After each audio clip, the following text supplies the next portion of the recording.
Hi, today we will be playing A Teenager in Love, which is by Dion and the Belmonts from the 1950s. It's a popular doo-wop song that follows a very popular chord progression.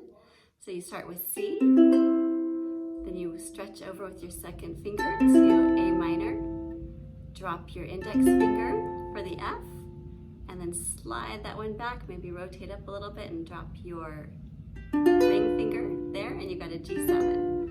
So C, A minor, F, G7. That's the main progression for all the verses in the intro. We'll switch up a little bit on the chorus, which is Fs and G7s primarily.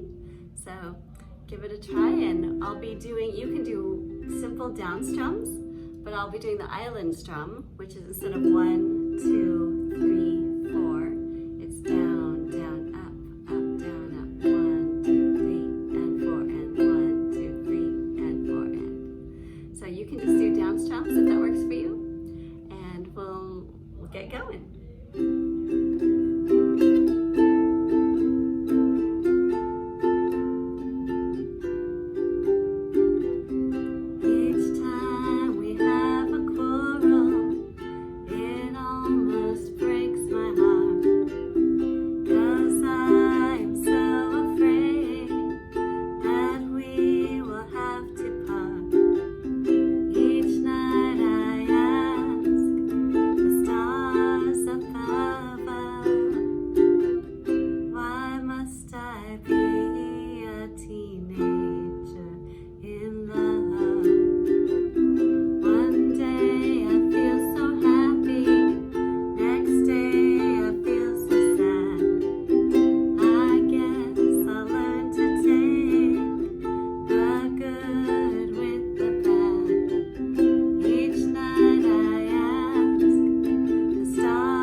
Teenager